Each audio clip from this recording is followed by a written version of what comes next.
Hello everyone, welcome back to another League of Legends video. Riot just released their champion roadmap for the rest of 2022, and there was some juicy information in there. More information about the Void Empress was revealed, and we got a sneak peek at the next AD carry. But the thing that got my cold, dead heart beating once more was the reveal of an Aurelion Sol update. I remember watching Hui in 2016 absolutely destroy players on this champion, and then I never saw him again. The Space Dragon, of course, not Hui. Anyways, let's quickly go over what Riot is doing to help this mid laner get back onto the Rift. Now, you've probably heard the term VGU, Visual and Gameplay Update.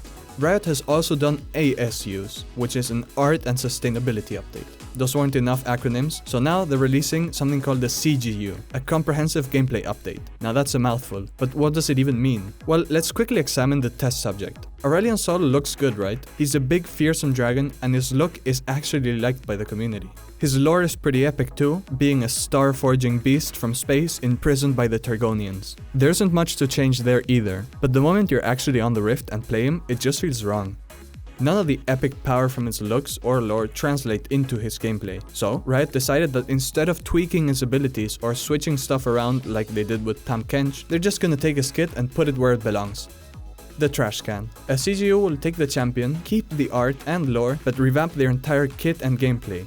In the case of Aurelion Sol, that means giving him a brand new one. In the roadmap, Riot also said that they could do this for other champions as well if ASol works out.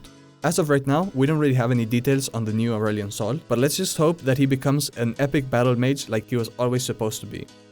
Oh, and Riot, please, just let him hide in the fucking bushes. Like, come on, what the fuck even is this? Until next time.